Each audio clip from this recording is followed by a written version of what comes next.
তাহলে first question হচ্ছে which of the following is the key initial therapy in acute promyelocytic leukaemia. তাহলে এটা আমরা অলরেডি আগে ডিসকাস করছি। তাহলে এপিএমএল এর ক্ষেত্রে ট্রিটমেন্ট অফ চয়েস কোনটা? আমরা গত ক্লাসে ডিসকাস করছিলাম all transliteratic acid. আচ্ছা, আমরা প্রত্যেকটা কোশ্চেনের পরে 5 থেকে 10 সেকেন্ড আপনার টাইম দেবো। আপনারা এটা অ্যান্সার টেক্সট করতে পারেন অথবা বলতে পারেন আনমিউট করে। তাহলে এপিএমএল এর ক্ষেত্রে আমাদের ট্রিটমেন্ট অফ চয়েস হচ্ছে অরট্রান্স লিটনিক অ্যাসিড। এপিএমএল এর ক্ষেত্রে আমরা একটা ক্যারেক্টারিস্টিক্স ফিচার বলছিলাম যে ডিআইসি ডেভেলপ করতে পারে। আর এপিএমএল এর প্রগনোসিস কেমন?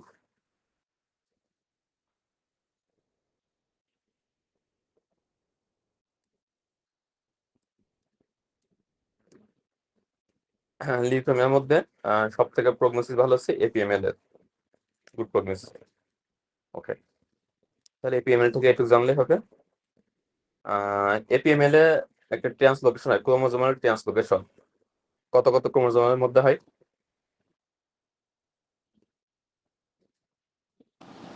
15 আর 17।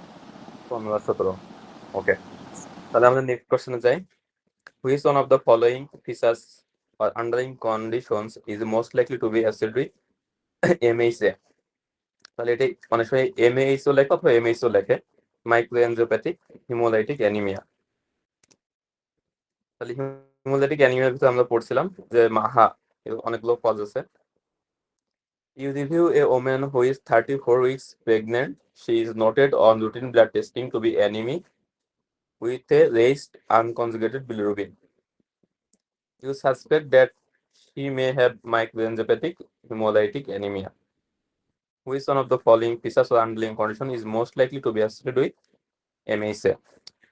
তাহলে অ্যান্সার কি হবে এখানে? মাইক্রোএনজিওপ্যাথিক হেমোলাইটিক অ্যানিমিয়া। ডেভিডসনের একটা ফিগার আছে সুন্দর করে, অনেকগুলো কজ দেওয়া আছে।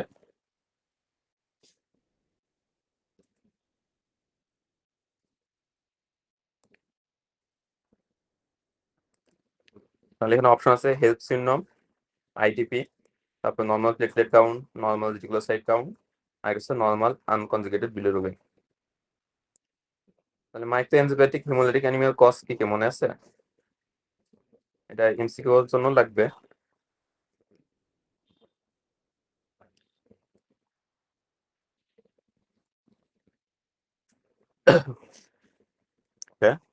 মাইক্রোএনজিওপ্যাথিক haemolytic anaemia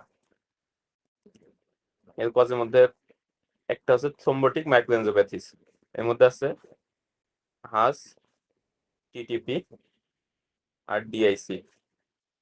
haemolytic bilirubin syndrome, thrombotic thrombocytopenic purpura আর ডিসেমিনেটেড ইন্ট্রাভাস্কুলার কোয়াগুলেশন, এটা একটা গ্রুপ। আর একটা গ্রুপ আছে প্রেগন্যান্সি রিলেটেড। প্রেগন্যান্সি রিলেটেড মধ্যে একটা আছে প্রি এক্লেম্পসিয়া, আর একটা হচ্ছে হেলথ syndrome, haemolysis, elevated liver enzyme, আর একটা হচ্ছে লো প্লেটলেট। 3 নম্বর একটা গ্রুপ হচ্ছে ম্যালিগন্যান্ট হাইপারটেনশন, ম্যালিগন্যান্ট হাইপারটেনশন। তাহলে এই কজগুলা হচ্ছে মাইক্রোএনজিওপ্যাথিক হিমোলাইটিক অ্যানিমিয়া করতে পারে। তাহলে এটা ডেভিডসনের আছে, হিমোলাইটিক অ্যানিমিয়া যে একটা ফিগার আছে ওখানে আছে। তাহলে মাইক্রোএনজিওপ্যাথিক হিমোলাইটিক অ্যানিমিয়ার ফিচার কি কি পাবো? এখানে যেহেতু হিমোলাইসিস হচ্ছে, তাহলে হিমোলাইসিস হলে বিলিরুবিন বাড়বে নাকি কমবে?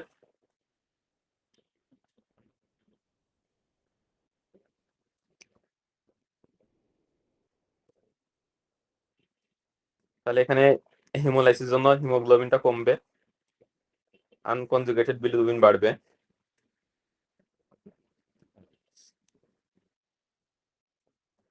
এরপরে এনজিওপ্যাথিক, এখানে যে ভাস্কুলার যে অ্যাবনর্মালিটি থাকে, এই ভেসেলগুলোর মধ্যে দিয়ে যখন প্লেটলেট গুলো যায় তখন প্লেটলেট গুলো ডিস্ট্রাকশন হয়। সো এখানে আমরা প্লেটের কাউন্টও কম পাবো, মানে থ্রোম্বোসাইটোপেনিয়া পাবো। তাহলে হাস টিটিপি দুইটা কন্ডিশনে আমরা থ্রোম্বোসাইটোপেনিয়া পাই, ডিআইসি তে থ্রোম্বোসাইটোপেনিয়া পাই। মেকানিজম হচ্ছে due to destruction while passing through the abnormal vessels। আর ডিআইসি ক্ষেত্রে আরেকটা কারণে প্লেটলেট কমতে পারে, সেটা হচ্ছে ডিউ টু কনজাম্পশন কগলোপ্যাথি। তাহলে নর্মাল প্লেটলেট কাউন্ট, এটাও ফলস স্টেটমেন্ট, প্লেটলেট আমরা কম পাই। যেটুকু আনকনজুগেট বিলিরুবিন এটা আমরা বেশি পাবো। আর রেটিকুলোসাইট কাউন্ট, এখানে যেহেতু হিমোলাইসিস বেশি বেশি হচ্ছে, সো বোন ম্যারো এটা কম্পেনসেশন করার জন্য কি করবে, রেটিকুলোসাইট গুলো বেশি বেশি তৈরি করবে আর ব্লাডে বেশি বেশি রেটিকুলোসাইট পাঠাবে। তাহলে আমরা সিবিসি করলে সেখানে আমরা রেটিকুলোসাইট কাউন্ট দেখলে কাউন্ট আমরা বেশি পাবো। তাহলে তিনটে ফলস স্টেটমেন্ট। আর এখানে বলছে ইডিওপ্যাথিক থ্রম্বোসাইটোপেনিয়া। তাহলে ইডিওপ্যাথিক থ্রম্বোসাইটোপেনিয়া এখানে আমরা পাই না, এখানে আমরা থ্রম্বোসাইটোপেনিয়া পাই দুইটা কারণে। একটা হচ্ছে ভেসেলের মধ্যে যাওয়ার সময় ডিস্ট্রাকশন হয়, অথবা হচ্ছে ডিউ টু কনজাম্পশন। তাহলে সবগুলাই রং অ্যান্সার। তাহলে রাইট অ্যান্সার কোনটা, হেলথ সিন্ড্রোম। তাহলে প্রেগনেন্ট ওমেনের ক্ষেত্রে হেলথ সিন্ড্রোম আর হচ্ছে প্রি এক্লেমশিয়া, এই দুটা কেসে আমরা মাইক্রোএনজিওপ্যাথিক হিমোলাইটিক অ্যানিমিয়া পাইতে পারি। মাইক্রোএনজিওপ্যাথিক হিমোলাইটিক অ্যানিমিয়া থেকে আরেকটা কোশ্চেন আসে, সেটা হচ্ছে পিবিএফ এর ফাইন্ডিংস কি। তাহলে এই ধরনের হিমোলাইসিস হলে আমরা পিবিএফ এ কি পাবো, পিবিএফ এ একটা ক্যারেক্টারিস্টিক্স আরবিসি পাওয়া যায়, নাম কি?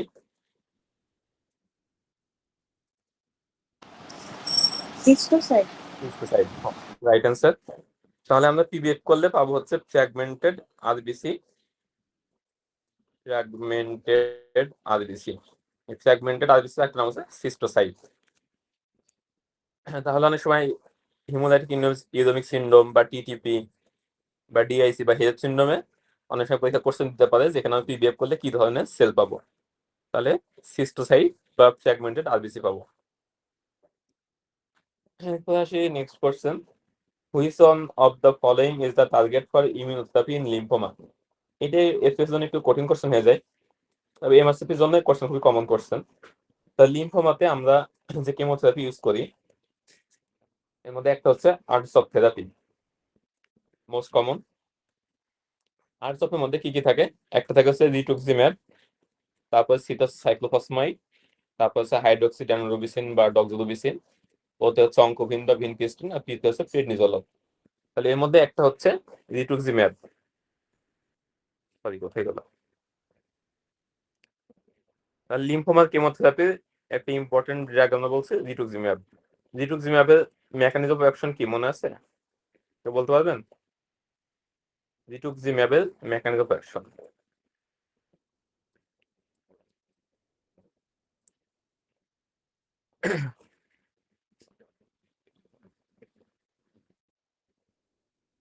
Anti CD220 antibody, yes. তাহলে রিটুক্সিম্যাব হচ্ছে একটা মনোক্লোনাল অ্যান্টিবডি যেটা কাজ করে অ্যান্টি CD20 এগেনস্টে। লিম্ফোমাতে আমরা যে আরসপ থেরাপি ইউজ করি এর একটা পার্ট হচ্ছে রিটুক্সিম্যাব।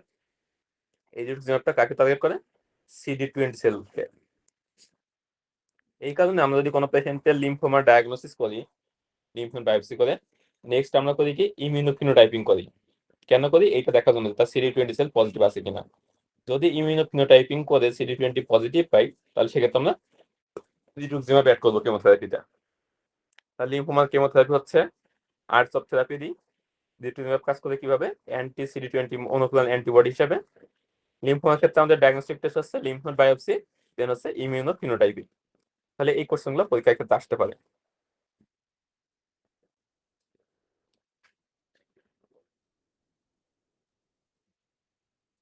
Which one of the following is the most likely diagnosis?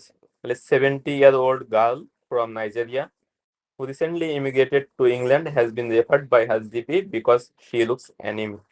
On examination, you notice frontal bulging of the skull and chronic leg ulcers. Her hemoglobin is 70 grams per liter and Howell-Jolly bodies are seen.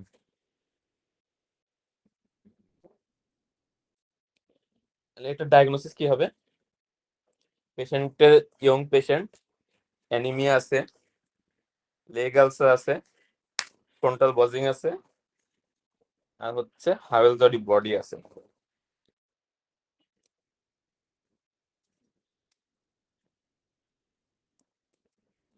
আচ্ছা, একজন লিখছেন thalassaemia, আর কোনো answer?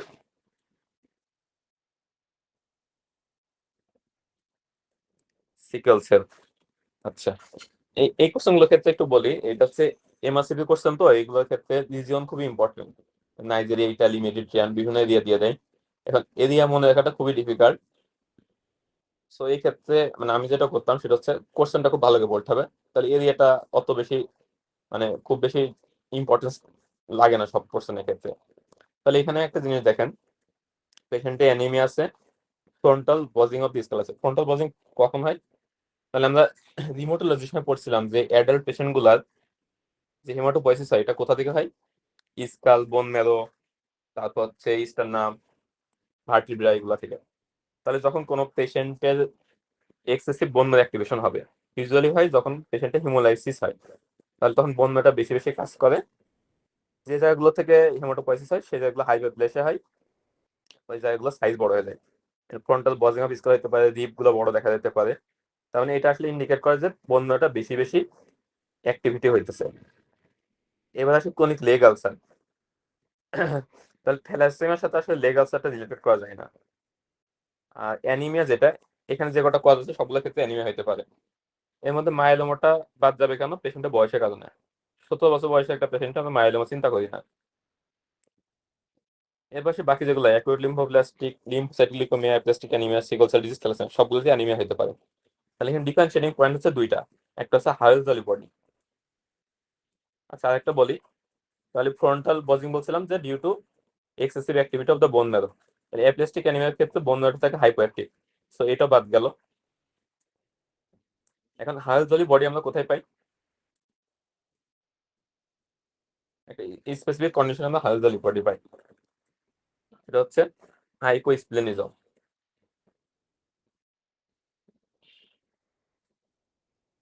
হায়োজলি বডিটা হচ্ছে একটা abnormal গ্রানিউলস থাকে আরবিসিতে। তাই আমাদের স্প্লিনের কাজ হচ্ছে যে কোনো অ্যাবনর্মাল আরবিসি, সেটা শেপ হোক সাইজ হোক, যদি অ্যাবনর্মাল পাই স্প্লিন সেটাকে ডিস্ট্রয় করে দেয়।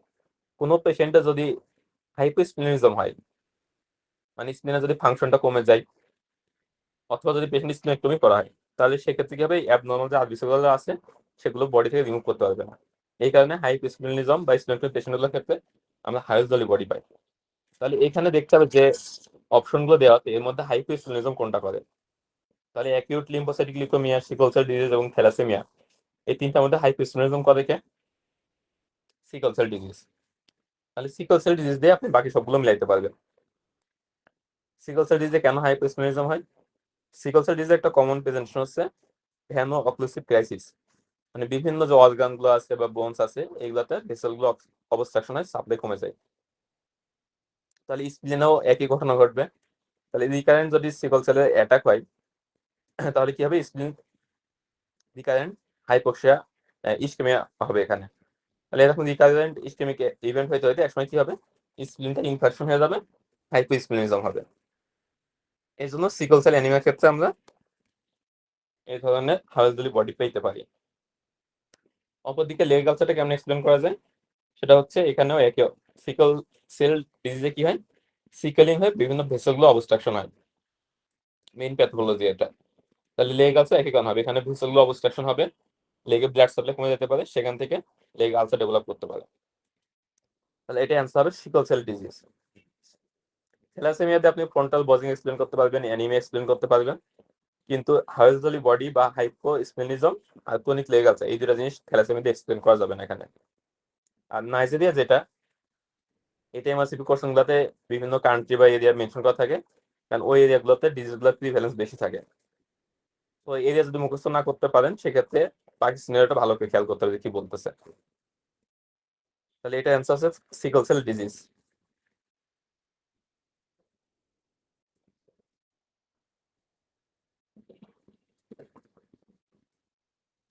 Which one of the following is the likely diagnosis? 82-year-old man reviewed in a medical clinic for weight loss and headache. He has had trouble reading and there are no other neurological symptoms. He is an ex-smoker and has cardiac failure controlled with diuretics and captopril. On examination, he has axillary lymphadenopathy and splenomegaly. Hemoglobin is mildly reduced, WBC count normal. There is thrombocytopenia and raised DSR. Renal and bone profiles are normal. Which one of the following is the most likely diagnosis? তাহলে বয়স্ক একটা রোগী, mainly headache and visual disturbance আছে, weight loss আছে, examination আমরা lymphadenopathy পাইছি, splenomegaly পাইছি, আর investigation করে পাইছি বাইসাইটোপেনিয়া। অ্যান্সার কি হবে? তাহলে একজন বলছেন ওয়ালডেনস্ট্রমস ম্যাক্রোগ্লোবিউলিনেমিয়া, আর কারো অন্য কোনো অ্যান্সার আছে?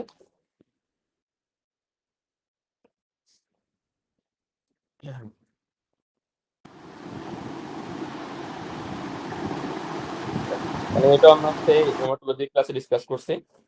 ওল্ড এজের পেশেন্ট, আচ্ছা এখানে কয়েকটা জিনিস হতে পারে। একটা হচ্ছে ওল্ড এজের পেশেন্ট হেডেক নিয়ে প্রেজেন্ট করছে, তাহলে টেম্পোরাল আর্টারাইটিস আমরা একটা কনসিডারেশন রাখতে পারি। কিন্তু যদি আমরা বাকি সিনারিও দেখি, অ্যাক্সিলারি লিম্ফেডেনোপ্যাথি, স্প্লেনোমেগালি, বাইসিটোপেনিয়া, এগুলো কোনোটাই হচ্ছে টেম্পোরাল আর্টারাইটিস দিয়ে এক্সপ্লেনেশন করা যায় না। হজকিন্স লিম্ফোমা পেশেন্ট লিম্ফেডেনোপ্যাথি থাকতে পারে, স্প্লেনোমেগালি থাকতে পারে, বাইসিটোপেনিয়া থাকতে পারে। কিন্তু হজকিন্স লিম্ফোমা হয় কাদের ক্ষেত্রে? ইউজুয়ালি ইয়ং পেশেন্টগুলোর ক্ষেত্রে। এই পেশেন্টের বয়স হচ্ছে 82 ইয়ার্স ওল্ড, তাহলে এই এজে গিয়ে আসলে হজকিন লিম্ফোমা এক্সপেক্টেড না। এর পাশে এসএলই, তাহলে এসএলই হয় কাদের ক্ষেত্রে? এসএলই হয় ইউজুয়ালি ইয়ং ফিমেল পেশেন্টের ক্ষেত্রে। এসএলই দিয়ে কিন্তু এগুলো সবই ব্যাখ্যা করা যায়। এসএলই পেশেন্টে হেডেক হইতে পারে, ভিজুয়াল ডিস্টারবেন্স থাকতে পারে, লিম্ফেডেনোপ্যাথি থাকতে পারে, স্প্লেনোমেগালি থাকতে পারে, বাইসিটোপেনিয়াও থাকতে পারে। কিন্তু 82 ইয়ার্স ওল্ড মেল এখানে এসএলই, এই বয়সে এসএলই এক্সপেক্ট না, এসএলই হবে ইয়ং ফিমেল পেশেন্টের ক্ষেত্রে আমরা এক্সপেক্ট করি। এর পাশে মাল্টিপল মায়োলোমা, তাহলে আমরা বলছিলাম মাল্টিপল মায়োলোমাতে অর্গানোমেগালি এবং লিম্ফেডেনোপ্যাথি এই দুটা আনএক্সপেক্টেড। বাকি অপশন থাকে একটাই, ওয়ার্ডনিস্ট্রমস ম্যাক্রোগ্লোবিউলিনেমিয়া। তাহলে এটা হচ্ছে কি এক ধরনের লিম্ফোমা, লিম্ফোপ্লাজমোসাইটিক লিম্ফোমা। এক্ষেত্রে কি হাইপার ভিসকোসিটি ফিচার পাওয়া যায়। এখানে যে হেডেক, ভিজুয়াল ডিস্টারবেন্স আছে, এটা হচ্ছে হাইপার ভিসকোসিটির কারণে। হাইপার ভিসকোসিটি, হাইপার ভিসকোসিটির ফিচার আমরা মাল্টিপল মায়োলোমাতে পাইতে পারি। তাহলে মাল্টিপল মায়োলোমা এবং ম্যাক্রোগ্লোবিউলিনেমিয়া দুইটা ফিচার অলমোস্ট সেম। আলাদা করবো হচ্ছে আমরা অর্গানোমেগালি এবং লিম্ফ নোড দেখে। যদি কোনো পেশেন্টের লিম্ফেডেনোপ্যাথি এবং স্প্লেনোমেগালি থাকে, এর সাথে হাইপার ভিসকোসিটি ফিচার থাকে, তাহলে সেক্ষেত্রে আমাদের ডায়াগনোস হবে ওয়ার্ডেনস্ট্রমস ম্যাক্রোগ্লোবিউলিনেমিয়া। আর পেশেন্টটা যদি আমরা এই একই পেশেন্টের লিম্ফেডেনোপ্যাথি এবং স্প্লেনোমেগালি যদি বাদ দিয়ে দিই, আর রেনাল ইম্পেয়ারমেন্ট দিয়ে দিই, ক্রিয়েটিন বেশি আছে, এবং বনি প্রোফাইলে যদি আমরা দেখেছিলাম ক্যালসিয়াম বেশি এবং লাইটিক লেশনস আছে, তাহলে সেক্ষেত্রে ডায়াগনোস চেঞ্জ হবে, মাল্টিপল মায়োলোমা হবে। তাহলে মাল্টিপল মায়োলোমার ক্ষেত্রে অর্গানোমেগালি এবং লিম্ফেডেনোপ্যাথি এই দুটা বেশি ইম্পর্টেন্ট। সরি, ওয়ার্ডেনস্ট্রমস ম্যাক্রোগ্লোবিউলিনেমিয়া এইটার ক্ষেত্রে লিম্ফেডেনোপ্যাথি এবং স্প্লেনোমেগালি বেশি ইম্পর্টেন্ট। আর মাল্টিপল মায়োলোমার ক্ষেত্রে রেনাল রেনাল ইম্পেয়ারমেন্ট, তারপর হচ্ছে ক্যালসিয়াম লেভেল, এইগুলো বেশি ইম্পর্টেন্ট। আচ্ছা, আপনার জন্য নেক্সট কোশ্চেন হচ্ছে ওয়ার্ডেনস্ট্রমস ম্যাক্রোগ্লোবিউলিনেমিয়া, এখানে কোন ইমিউনোগ্লোবিউলিনটা বেশি প্রোডাকশন হয়?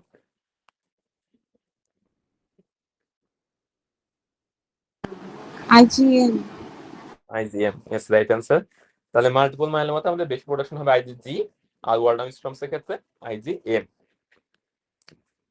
এবার next question, which one of the following is the most appropriate initial management? A 55-year-old man presents to the hematology clinic for review. He complains fatigue, night sweats, and feeling of abdominal bloating. On examination, he has splenomegaly. ইনভেস্টিগেশনের মধ্যে haemoglobin reduction আছে, WBC count 21K per cubic millimetre বেশি আছে, platelet count 6 lakh, এটাও বেশি।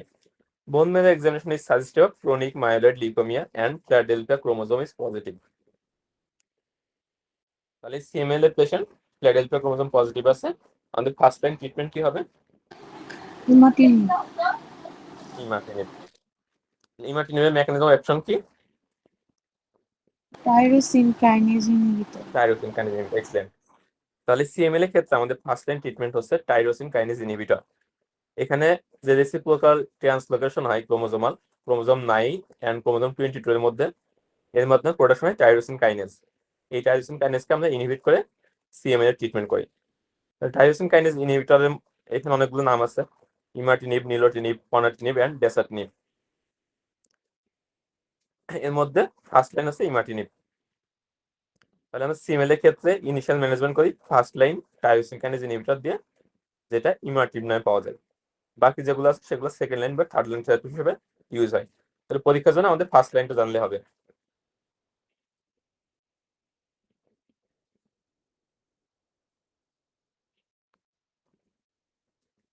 Which one of the following alternative medications is advised to reduce the risk of acute uric nephropathy in high risk cases? Acute uric nephropathy in high risk cases. Scenario কি বলছে 45-year-old woman is admitted to begin induction chemotherapy for acute myeloid leukemia. She has already been treated with allopurinol and fluid replacement. তাহলে 45 বছর বয়সে একজন মহিলা যার acute myeloid leukaemia আছে, সে এখন কেমোথেরাপি স্টার্ট করতে যাচ্ছে। এখানকে প্রিভেন্ট করার জন্য আমরা অলরেডি অ্যালোপিনল এবং ফ্লুইড রিপ্লেসমেন্ট দিছি। হাই রিস্ক কেসে আমরা অ্যাকিউট ইউরিক নেফ্রোপ্যাথি প্রিভেন্ট করার জন্য কি দিতে পারি? ওকে, তাহলে ডক্টর টাসনি অ্যান্সার করছেন রাসবুরিকেস। তাহলে এটা হচ্ছে রাইট অ্যান্সার। তাহলে আমরা যখন গাউট পড়ছিলাম বা হাইপার ইউরেসিমিয়া কজ পড়ছিলাম, এর মধ্যে একটা কজ ছিল যে excess uric acid production due to myeloproliferative and lymphoproliferative disorder. তাহলে মাইলোপ্রলিফারেটিভ ডিসঅর্ডার এবং লিম্ফোপ্রলিফারেটিভ ডিসঅর্ডার বা লিউকেমিয়া, এগুলো যখন কেমোথেরাপি স্টার্ট করা হয় তখন যে এক্সেসিভ অ্যাবনর্মাল সেল বা ম্যালিগন্যান্ট সেলগুলো সেগুলো ডিস্ট্রাকশন হয়, সেখান থেকে ইউরিক অ্যাসিড রিলিজ হয় বেশি বেশি, এবং সেখান থেকে ইউরিক নেফ্রোপ্যাথি বা একেআই হওয়ার রিস্ক থাকে। এটা প্রিভেন্ট করার জন্য আমরা যেটা করি, একটা হচ্ছে পেশেন্টের অ্যাডিকুয়েট হাইড্রেশন মেনটেন করি, আর একটা হচ্ছে জ্যানথিন অক্সিডেজ ইনহিবিটর বা অ্যালোপিনল এগুলো ইউজ করি। তবে কোনো পেশেন্ট যদি হাই রিস্ক থাকে, হাই রিস্ক তাদের ক্ষেত্রে থাকবে যাদের সেল কাউন্ট অনেক বেশি, সেক্ষেত্রে আমরা আরেকটা ট্রিটমেন্ট এখন চয়েস করি, সেটা হচ্ছে রাসবুরিকেস। রাসবুরিকেস হচ্ছে একটা রিকম্বিনেন্ট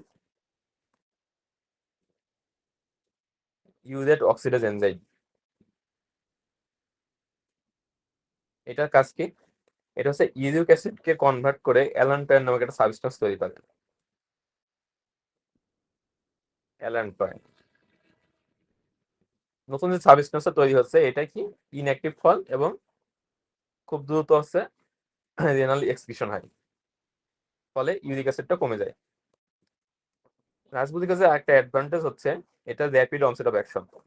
তাহলে অ্যালোপিনলের অনসেট অফ অ্যাকশন হচ্ছে অলমোস্ট 2 to 3 days, আর সেখানে রাসবুরিকের হচ্ছে কয়েক ঘন্টার মধ্যে অ্যাকশন শুরু করে। তাহলে কোনো পেশেন্টের যদি হাই রিস্ক থাকে, যেমন লিউকেমিয়া বা লিম্ফোমা পেশেন্ট, যাদের সেল কাউন্ট অনেক বেশি, তাদের ক্ষেত্রে হাইড্রেশনের পাশাপাশি আমরা রাসবুরিকেস প্রেসক্রাইব করি। তাহলে পরীক্ষা এটা অনেক সময় শুধু ট্রিটমেন্ট হিসেবে আসতে পারে, রাসবুরিকের মেকানিজম অফ অ্যাকশনও আসতে পারে। তাহলে এখানে যে কমপ্লিকেশন হচ্ছে সেটা হচ্ছে tumour lysis syndrome. Tumour lysis syndrome পরীক্ষার জন্য খুবই ইম্পর্টেন্ট। টিউমার লাইসিস সিনড্রোমের ফিচারের মধ্যে যেগুলো বেশি আসে, কি কি ইলেক্ট্রোলাইট ইমব্যালেন্স আমরা পাইতে পারি? টিউমার লাইসিস সিনড্রোমে কি কি ইমব্যালেন্স পাওয়া যায় ইলেক্ট্রোলাইটস এর মধ্যে?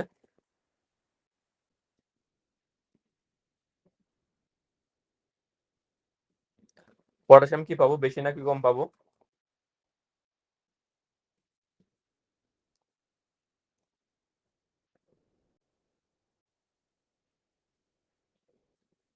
টিউমার লাইসিস সিনড্রোম,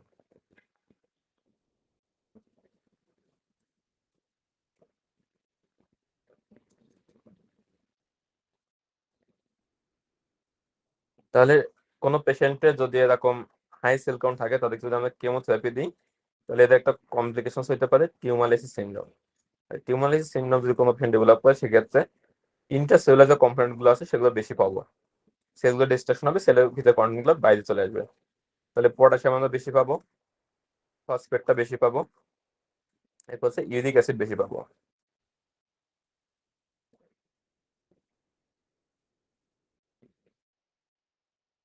আর এক্সেস যে ফসফেট থাকে, এগুলো কি করে ক্যালসিয়াম আয়নের সাথে বাইন্ড করে, এর কারণে সেরকম ক্যালসিয়াম লেভেলটা কমে যায়। আর অপরদিকে যে ইউরেট যে ক্রিস্টাল গুলো আছে, এই ইউরেট নেফ্রোপ্যাথির কারণে পেশেন্টের একেআই ডেভেলপ করতে পারে, সেরকম ক্রিয়েটিন লেভেলটা বেড়ে যাবে। তাহলে টিউমার লাইসিস সিনড্রোমে আমরা এই ফিচার গুলো পাবো। এটা এসবিএ বা এমসিকিউ দুইটাই আসতে পারে।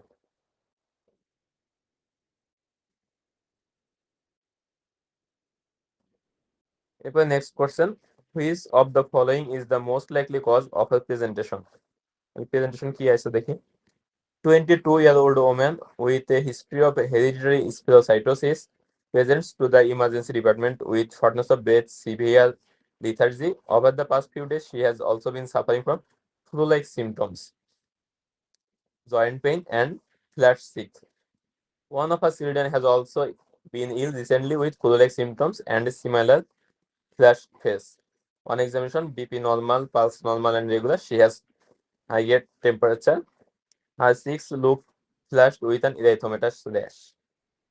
Investigation মধ্যে hemoglobin 8.1 gram per deciliter with low reticulocyte count. WBC count, platelets, sodium, potassium, creatine, CRP are within normal limit. CRP raised. তাহলে একটা young hereditary spherocytosis patient flu like ইলনেসে পরে প্রেজেন্ট করছে চিক র্যাশ এবং তার ফ্যামিলিতেও কয়েকজনের র্যাশ আছে। হিমোগ্লোবিন 8.1 গ্রাম per decilitre, লো reticulocyte count. তাহলে মোস্ট লাইকলি প্রেজেন্টেশন হচ্ছে ইয়েস পার্ভোভাইরাস B19। তাহলে আমরা হেমাটোলজি ক্লাসে আমরা ডিসকাস করছিলাম হেরিডিটারি স্পেরোসাইটোসিস বা সিকল সেল অ্যানিমিয়া এই ধরনের ডিজিজগুলোর ক্ষেত্রে যদি পার্ভোভাইরাস B19 ইনফেকশন হয় সেক্ষেত্রে কি হয়, পেশেন্টের অ্যাপ্লাস্টিক ক্রাইসিস নিয়ে প্রেজেন্ট করতে পারে। অ্যাপ্লাস্টিক ক্রাইসিস পার্ভোভাইরাস B19 এর ফিচার কি, একটা হচ্ছে স্ল্যাপ সিক র্যাশ থাকতে পারে, জয়েন্ট পেইন থাকতে পারে, আরো কিছু প্রেজেন্টেশন আছে। তাহলে হিমোলাইটিক যে ডিজিজ গুলা এগুলোর ক্ষেত্রে আমরা ইউজুয়ালি রেটিকুলোসাইট কাউন্টটা কি পাই, বেশি পাই।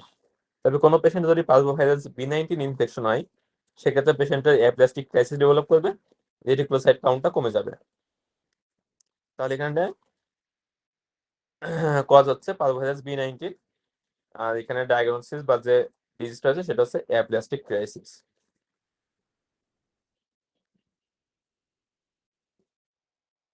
তাহলে আমরা হেরিডিটারি স্পেরোসাইটোসিসের কয়েকটা ক্রাইসিস পড়ছিলাম, এর মধ্যে একটা ছিল অ্যাপ্লাস্টিক ক্রাইসিস। সিকল সেল অ্যানিমিয়ার ক্ষেত্রেও যদি পার্ভোভাইরাস B19 ইনফেকশন হয় সেক্ষেত্রে পেশেন্ট লো রেটিকুলোসাইট এবং লো হিমোগ্লোবিনে প্রেজেন্ট করতে পারে, অ্যাপ্লাস্টিক ক্রাইসিস হতে পারে।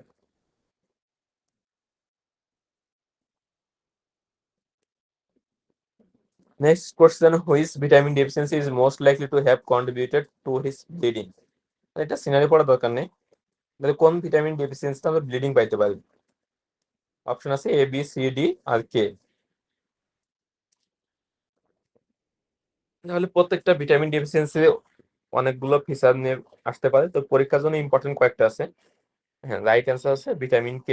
তাহলে ভিটামিন K ডেফিসিয়েন্সি পেশেন্ট গুলা ব্লিডিং নিয়ে প্রেজেন্ট করতে পারে। বাকিগুলো আমরা একটু বলে যাই। ভিটামিন এ ডেফিসিয়েন্সিতে আমরা ইউজুয়ালি পাই নাইট ব্লাইন্ডনেস আর হচ্ছে ড্রাই স্কিন। ভিটামিন বির মধ্যে অনেকগুলো রয়েছে, প্রত্যেকের জন্য আলাদা ফিচার থাকে। ভিটামিন B1 ডেফিসিয়েন্সির জন্য আমরা ইউজুয়ালি পাই হচ্ছে পেরিফেরাল নিউরোপ্যাথি পাইতে পারি, তারপর হচ্ছে বার্নি সিনকোলপ্যাথি পাইতে পারি, কর্সাকফ সাইকোসিস পাইতে পারি, হার্ট ফেলার পাইতে পারি।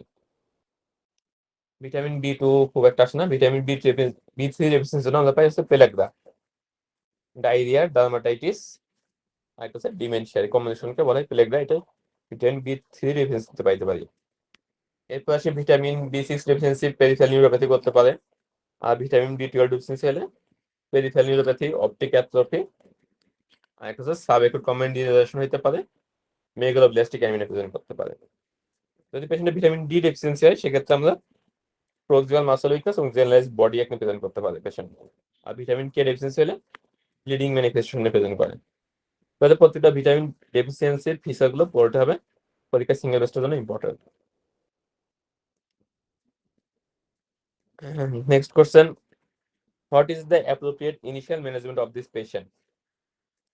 A 61-year-old man presents to the general practitioner with unilateral pain in his right calf. On examination, his calf is warm and tender to touch. There is visible redness on the skin. There is a marked difference in circumference in his right leg compared to his left leg. He has no significant medical or social history of notes. However, he is a smoker and has a body mass index of 32 kg per meter square. তাহলে একটা smoker obeys patient present করছে unilateral tender leg swelling নিয়ে। তাহলে unilateral leg swelling পরীক্ষার জন্য খুবই important.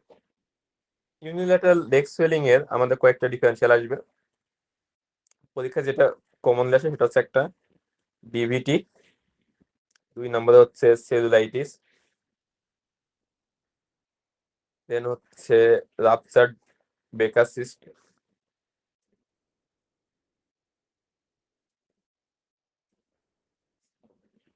এবার calf muscle টিয়ার বা কম্পার্টমেন্ট সিনড্রোম এগুলো প্রেজেন্ট করতে পারে। তাহলে এখানে যেহেতু পেশেন্ট একটা ওবেস পেশেন্ট, স্মোকার এবং হচ্ছে টেন্ডার ইউনিলেটার লেগ সোয়েলিং আছে, তাহলে মোস্ট লাইকলি ডায়াগনোসিস হচ্ছে ডিভিটি। ডিভিটির ক্ষেত্রে ফার্স্ট লাইন ট্রিটমেন্ট কোনটা? ডিভিটির ক্ষেত্রে বেশ কয়েকটা ট্রিটমেন্ট করা যায়। লো মলিকুলার হেপারিন দিয়ে করা যায়, ডিরেক্ট থ্রম্বিন ইনহিবিটর আছে, ডিরেক্ট ওরাল অ্যান্টিকোগুলেন্ট আছে। তবে রিসেন্টলি যে গাইডলাইন গুলো আছে সেখানে হচ্ছে মানে মোস্ট অ্যাপ্রোপ্রিয়েট হচ্ছে ডিরেক্ট ওরাল অ্যান্টিকোগুলেন্ট, ডিওএসি। এটা একটা নাম বলা হয় নোয়াক, ডিরেক্ট ওরাল অ্যান্টিকোগুলেন্ট বা নোভেল ওরাল অ্যান্টিকোগুলেন্ট। এর মধ্যে সবচেয়ে কমন মানে যেটা ইউজ করে সেটা হচ্ছে রিভারক্সেবান বা এপিক্সেবান। তাহলে এটা রিসেন্ট গাইডলাইন এগুলো চেঞ্জ হয়েছে। এর আগে আমরা লো মলিকুলার হেপারিন দিয়ে ট্রিটমেন্ট করতাম, অনেক সময় ওয়ালফেরিন দিয়ে ট্রিটমেন্ট করা হতো। তো রিসেন্ট গাইডলাইন গুলোতে বলছে এপিক্সেবান বা রিভারক্সেবান হচ্ছে মোস্ট অ্যাপ্রোপ্রিয়েট চয়েস ফর ডিভিটি। তাহলে এটা অ্যান্সার হবে হচ্ছে এপিক্সেবান।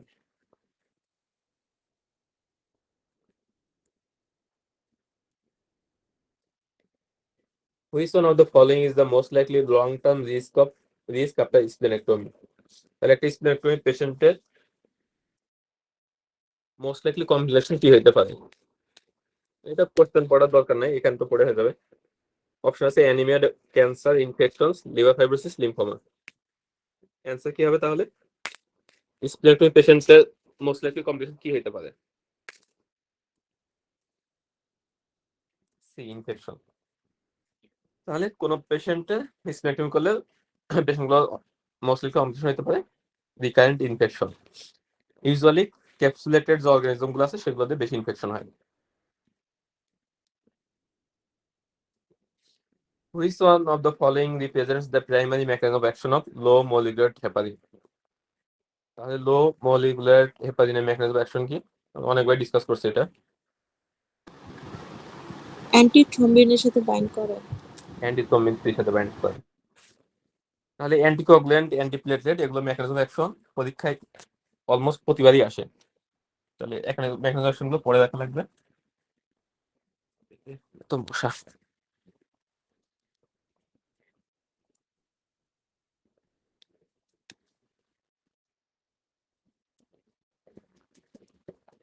Which one of the following is the most appropriate next step in obtaining diagnosis? A 65-year-old patient has noticed worsening tiredness, weight loss, and shortness of breath over the last 6 months. Lymphadenopathy and splenomegaly are present. Peripheral lymphocyte count is 60K. তাহলে একটা old এজের patient, tiredness, weight loss আছে, examination কে আমরা পাইছি lymphadenopathy and splenomegaly. Blood cell count কে দেখা গেছে লিম্ফোসাইট কাউন্ট অনেক বেশি। তাহলে ওল্ড এজের পেশেন্ট, হাই লিম্ফোসাইট আর সাথে হচ্ছে লিম্ফেডেনোপ্যাথি অর্গানোমেগালি। তাহলে ডায়াগনোসিস কি হবে এখানে? সিএলএল। CLL, excellent. তাহলে ওল্ড এজে একটা পেশেন্ট যদি আমাদের লিম্ফেডেনোপ্যাথি এবং অর্গানোমেগালি নিয়ে প্রেজেন্ট করে, আর যদি আমরা সিরিজে করে দেখি লিম্ফোসাইট কাউন্ট অনেক বেশি আছে, তাহলে আমাদের ডায়াগনোস হবে সিএলএল। তাহলে সিএলএল এর ইংলিশ চয়েস কি, এটা হচ্ছে ইম্পর্টেন্ট। তাহলে সিএলএল এর ক্ষেত্রে ইউজুয়ালি বোন ম্যারো আমরা না করে ডায়াগনোস করতে পারি। এই ক্ষেত্রে অনেক সময় ফ্লো সাইটোমেট্রি করা হয় অথবা ব্লাড স্মেল এক্সামিনেশন উইথ ইমিউনোফিনোটাইপিং, এটা করে আমরা সিএলএল ডায়াগনোস করতে পারি। এখানে অ্যান্সার হবে বোন ম্যারো না, blood smear examination with ইমিউনোফিনোটাইপিং।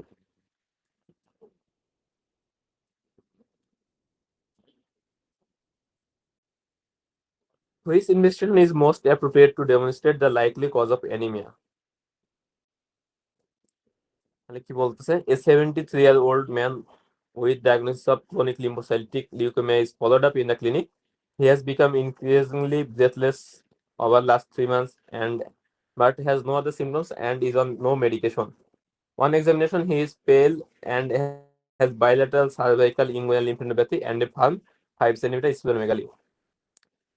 Full blood count shows low hemoglobin, WC count 25K, platelet low, other normal, bilirubin বেশি।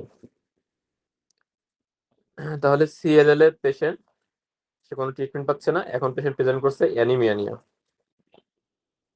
অ্যানিমিয়া আছে, থ্রোম্বোসাইটোপেনিয়া আছে, ডাব্লিউসি কাউন্ট বেশি আছে, বিলিরুবিন বেশি আছে।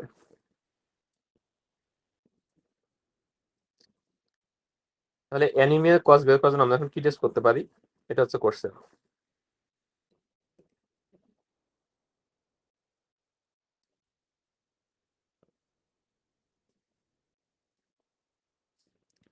তাহলে সিএলএল এর ক্ষেত্রে অ্যানিমিয়া হইতে পারে কয়েকভাবে হইতে পারে। মোস্ট কমন হচ্ছে অটো ইমিউনোহিমোলাইটিক অ্যানিমিয়া, এরপরে হইতে পারে স্প্লিনোমেগালির কারণে হাইপার স্প্লিনিজম হইতে পারে, আর একটা হচ্ছে বোন ম্যারো ইনভেশন হইতে পারে।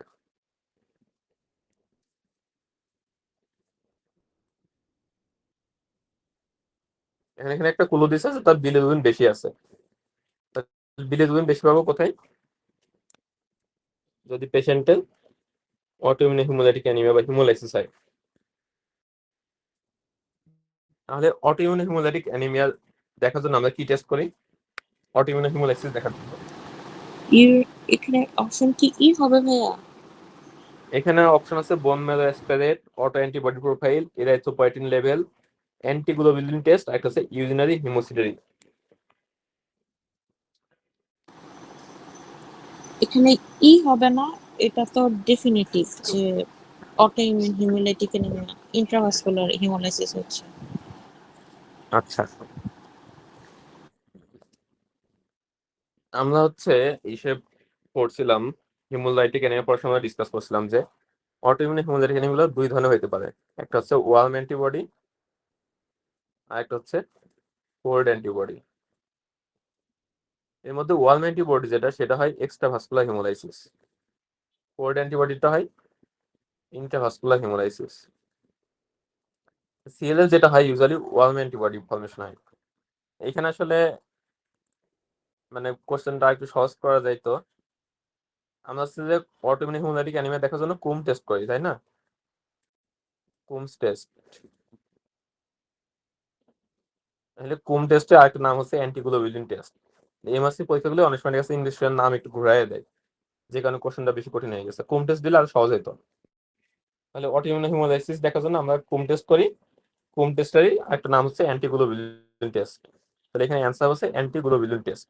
আর ইউরিনারি হিমোসিডারিন, হ্যাঁ আপনি ঠিক বলছেন, যেটা ইন্টারভাস্কুলার হিমোলাইসিস দেখার জন্য আমরা করি, কিন্তু এখানে আসলে ওয়ার্ম অ্যান্টিবডি ফর্মেশন হয় তো এই ক্ষেত্রে এক্সট্রাভাস্কুলার হিমোলাইসিসটা বেশি প্রিডমিনেন্ট থাকে। তাহলে এখানে যদি কুম টেস্ট থাকে তাহলে কুম টেস্ট অ্যান্সার হবে, কুম টেস্ট না থাকলে অনেক অ্যান্টিগ্লোবুলিন টেস্ট নাম দিতে পারে, অ্যান্সার হবে অ্যান্টিগ্লোবুলিন টেস্ট।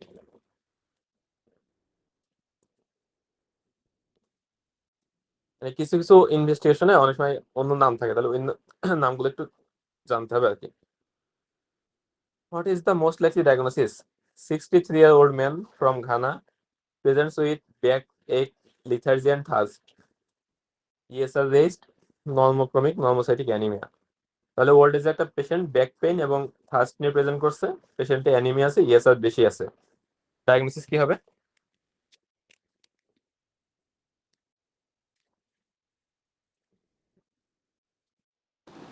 বি।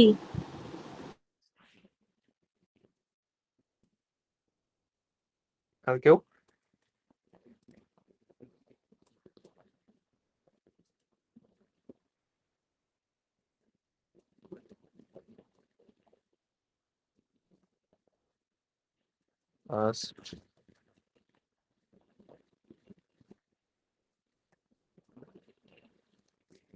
আচ্ছা, পরীক্ষায় আপনার যদি ওল্ড এজের পেশেন্ট সাথে ব্যাক পেইন পান, old age plus back pain, এর মধ্যে 80 থেকে 90% ক্ষেত্রে কোশ্চেন থাকবে হচ্ছে, মানে সিনারিও থাকবে হয় প্যারালাইটিস ডিজিজের অথবা মাল্টিপল মায়োলোমা। পরীক্ষা মানে কোশ্চেন প্যাটার্ন জানাটা ইম্পর্টেন্ট, তাহলে কোশ্চেন অ্যান্সার করা অনেক সহজ হয়ে যাবে। ওল্ড এজের সাথে ব্যাক পেইন করলে 90% ক্ষেত্রে আপনি এই দুটাই অ্যান্সার পাবেন। এর বাইরে থাকতে পারে রেয়ার কেসে, বাকি 10% ক্ষেত্রে একটা থাকতে পারে অস্টিওপোরোসিস। অস্টিওপোরোসিস তো আসলে ওইভাবে দিবে না, অস্টিওপোরোটিক ফ্র্যাকচার বা কলাপস থাকতে পারে। এরপরে থাকতে পারে হচ্ছে spinal cord compression, spinal cord compression কিছু দেয় না, মেটাস্টেসিস একটা থাকতে পারে। তবে এই যে বলুন 90% ক্ষেত্রে আপনি প্যারালাইসিস বা মাল্টিপল মাইলোমা পাবেন। যদি কোনো সিনারিও পরে টাইমও না পান, ওল্ড এজ ব্যাক পেইন পান, এই দুটো একটা অ্যান্সার দিলে মোটামুটি রাইট অ্যান্সার হওয়ার পসিবিলিটি অনেক বেশি। তাহলে সিনারিও দিবে কেমন, ওল্ড এজ সাথে low back pain, paralysis case থাকবে, এএলপি লেভেলটা অনেক বেশি থাকবে, আর বাকি সবকিছু নর্মাল। এই ধরনের সিনারিও থাকলে আমরা ডায়াগনোস করবো প্যারালাইসিস ডিজিজ। মাল্টিপল মাইলোমার ক্ষেত্রে কয়েক ধরনের সিনারিও থাকতে পারে। ওল্ড এজ ব্যাক পেইন এটা তো কমন থাকবে, এর সাথে একটা থাকতে পারে রিকারেন্ট ইনফেকশন থাকতে পারে, যেহেতু পেশেন্টগুলো ইমিউনো কম্প্রোমাইজ থাকে। একটা থাকতে পারে রেনাল ইম্পেয়ারমেন্ট থাকতে পারে, আরেকটা থাকতে পারে হাইপার ক্যালসিয়ামের ফিচার থাকতে পারে, যেমন পলিইউরিয়া, পলিডিপসিয়া, অথবা ডিরেক্ট ক্যালসিয়াম লেভেলটা দিয়ে দিতে পারে। আরেকটা প্রেজেন্টেশন থাকতে পারে লাইটিক লেশনস অফ বোন। তাহলে এই ধরনের কয়েকটা প্রেজেন্টেশনে মাল্টিপল মাইলোমা প্রেজেন্টেশন দিতে পারে। তাহলে এখানে যদি আমরা দেখি, ফার্স্ট অপশন আছে ক্যালসিয়াম পাইরোফসফেট আর্থ্রোপ্যাথি। তাহলে এটার অ্যাকিউট প্রেজেন্টেশনে আমরা বলি সিউডো গাউট, আর ক্রনিক থাকলে ক্যালসিয়াম পাইরোফসফেট আর্থ্রোপ্যাথি বলি। এটাতে মেইনলি ইনভলভমেন্ট হচ্ছে নি জয়েন্ট। ব্যাক পেইন হবে না এমন না, তবে নি জয়েন্টে বেশি ইনভলভমেন্ট হয়। এইসব পেশেন্টদের ক্ষেত্রে আপনি অ্যানিমিয়া বা ভেরি হাই ইএসআই এগুলো খুব একটা এক্সপেক্টেড না। ইএসআই বেশি থাকলে থাকতে পারে, কিন্তু অ্যানিমিয়াটা আমরা এক্সপেক্ট করি না। দ্বিতীয় হচ্ছে থার্স, পেশেন্ট একটা ইম্পর্টেন্ট কমপ্লেন হচ্ছে তার পলিডিপসিয়া আছে, তাহলে এটা হচ্ছে এ দিয়ে এক্সপ্লেন করা যায় না। নেক্সট যদি আমরা মাল্টিপল মাইলোমা চিন্তা করি, তাহলে multiple myeloma patient usually old এজে প্রেজেন্ট করে, ব্যাক পেইন থাকে, এদের ক্যালসিয়াম লেভেল বেশি থাকে। তাহলে হাইপার ক্যালসিমিয়ার একটা ফিচার হচ্ছে পলিইউরিয়া, পলিডিপসিয়া। তাহলে এই পেশেন্টগুলো এক্সেসিভ থার্স্ট, তারপর হচ্ছে পলিইউরিয়া বা এপিগ্যাস্ট্রিক পেইন প্রেজেন্ট করতে পারে। তারপর ইএসআর, নর্মোক্রমিক নর্মোসাইটিক অ্যানিমিয়া, এই দুইটাও মাল্টিপল মাইলোমাতে এক্সপ্লেন করা যায়। মাইলোমা যে সেলগুলো থাকে বন্য ইনফেকশন করতে পারে, সেখান থেকে অ্যানিমিয়া ডেভেলপ করতে পারে। এর পাশে অস্টিও আর্থ্রাইটিস, মানে অস্টিও আর্থ্রাইটিস পেশেন্টগুলোর ক্ষেত্রে ইএসআর বেশি বা নর্মোক্রমিক নর্মোসাইটিক অ্যানিমিয়া বা থার্স্ট এগুলো এক্সপ্লেন করা যাবে না। অস্টিওপোরোসিস এটাও এক্সপ্লেন করা যায় না। প্যাজেট ডিজিজ একটা ডিফারেন্সিয়াল হতে পারতো যদি এই পেশেন্টের ক্ষেত্রে আমরা ওল্ড এজ ব্যাক পেন এর সাথে হাই এএলপি যোগ করে দিই, এএলপি লেভেল বেশি হাই, আর ইএসআর বেশি থাকলে থাকতে পারে, এটা অত ইম্পর্টেন্ট বিষয় না। তাহলে এখানে পেশেন্টের যেগুলো ফিচার আছে সবগুলো এক্সপ্লেন করা যায় একমাত্র মাল্টিপল মাইলোমা দিয়ে। কোনো পেশেন্ট যদি আপনি প্যাজেট ডিজিজের সিনারিও পান, সেক্ষেত্রে অবশ্যই এএলপি টা মেনশন করা থাকবে, অথবা একটা মেনশন করা থাকতে পারে, সেটা হচ্ছে পেশেন্টের লাইটিক লেশন এবং স্ক্লেরোটিক লেশন দুইটাই আছে, লাইটিক প্লাস স্ক্লেরোটিক। তাহলে এই দুই ভাবে হচ্ছে প্যাজেটস এর প্রেজেন্ট মানে সিনারিও দেওয়া হয় পরীক্ষায়। একটা হচ্ছে ওল্ড এজ এর patient, back pain, high ALP level, অথবা হচ্ছে lytic and sclerotic both lesion একসাথে। তাহলে এটা অ্যান্সার হচ্ছে মাল্টিপল মাইলোমা। আর পেশেন্টের যে থার্স্ট আছে এক্সেসিভ, এটা হচ্ছে due to increased calcium level বা হাইপার ক্যালসিয়াম যেটা বলি আর কি।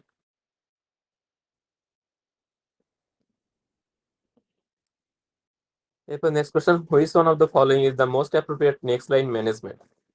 A 78-year-old woman on prophylactic subcutaneous low molecular heparin 7 days after hip replacement surgery develops a large erythematous raised area around the heparin injection site in her right arm.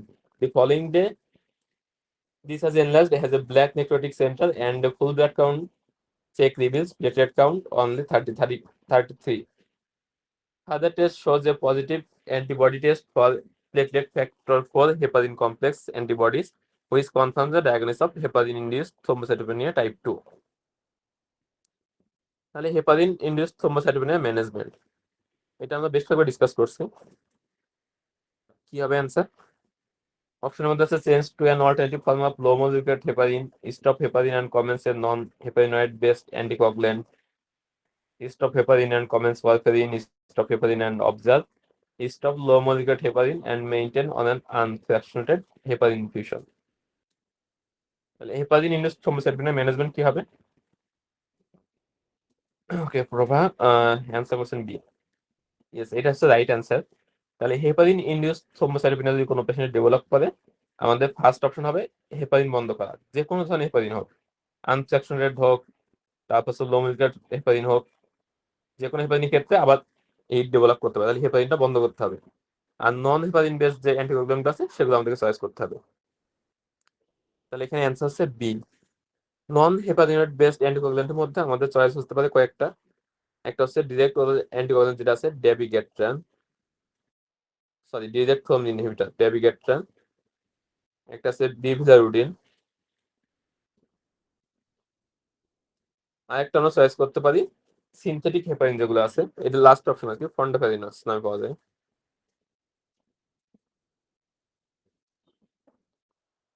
তাহলে এই দুটো হচ্ছে আমাদের first line option আছে, ডেবিগ্যাটন বা বিভিলারুডিন। তাহলে hit develop করলে আমাদের ম্যানেজমেন্ট হচ্ছে ফার্স্ট হেপারিন অফ করা, আর সেকেন্ড হচ্ছে নন হেপারিন বেসড অ্যান্টিকোয়াগুলেন্ট দেওয়া। এখানে লাস্ট একটা অপশন আছে stop low molecular heparin and maintain on, sorry এটা না, এটা তো হেপারিনের মধ্যে গেল, স্টপ হেপারিন এন্ড অবজার্ভ। তাহলে এই পেশেন্টের যেহেতু কি হয়েছে, হিপ রিপ্লেসমেন্ট সার্জারি হয়েছে, ডিভিটি রিসপেক্টের মধ্যে পড়ছিলাম যে হিপ রিপ্লেসমেন্ট সার্জারি বা হচ্ছে পেলভিক অর্গান সার্জারি সার্জারি বা ইন্ট্রাঅ্যাবডোমিনাল সার্জারি, এগুলোর ক্ষেত্রে থ্রম্বোএমবোলিজম রিস্ক অনেক বেশি। সো এদেরকে উইথাউট অ্যান্টিকোগুলেন্ট রাখা যাবে না, অবশ্যই অ্যান্টিকোগুলেন্ট প্রোফাইলিক্স দিতে হবে। তাহলে স্টপ হেপারিন এন্ড অবজার্ভ এটা হচ্ছে রং অ্যান্সার। পেশেন্টকে হেপারিন বন্ধ করতে হবে এবং অন্য কোনো একটা অ্যান্টিকোগুলেন্ট দিতে হবে যেটা হেপারিন বেসড না। Which one of the following replace the mode of action of rasburicase? একটু আগে আমরা এটা বলছি, রাসবুরিকেসের মেকানিজম অফ অ্যাকশন মনে আছে? মেকানিজম অ্যাকশন কি হবে? অপশনের মধ্যে আছে increased uric acid excretion, interleukin 1 inhibition, reduced macrophage activity, uric acid oxidation, xanthine oxidase inhibitor.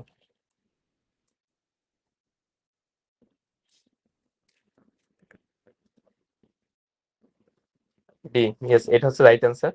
তাহলে রাসবুরিকাস হচ্ছে একটা রিকম্বিনেন্ট ইউরেট অক্সিডেজ এনজাইম। এটা কি করে? ইউরিক অ্যাসিড অক্সিডেশন করে, করে অ্যালান্টোইন ফর্মেশন করে।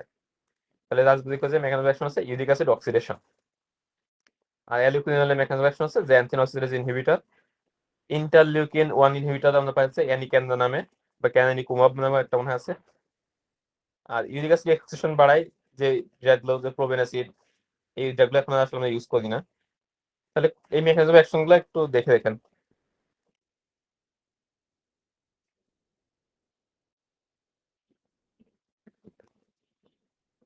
Which of the following investigation would be most likely to deliver the underlying diagnosis? A 45-year-old man comes to an endocrinology clinic for review. He presents with tiredness, polyuria, polydipsia, and pain in his left hip and right knee. He admits to drinking 2 pints of beer per day and says that he has drank more alcohol in the past. There has been problems with libido, although he puts this down to stay in his relationship because of earning his business. He takes pill for hypertension but is on no other medication. BP pulse normal. He looks tanned. BMI 33. Movement of the hip, left hip and right knee are limited by pain and stiffness. ইনভেস্টিগেশনের মধ্যে ALT-টা বেশি। তাহলে একটা middle age patient, তার polyuria polydipsia আছে, skin tanning বা skin pigmentation আছে, loss of libido আছে, joint pain আছে, আর লিভার ফাংশন টেস্ট অ্যাবনর্মাল আছে। এটা ডায়াগনোসিস কি হবে এটা?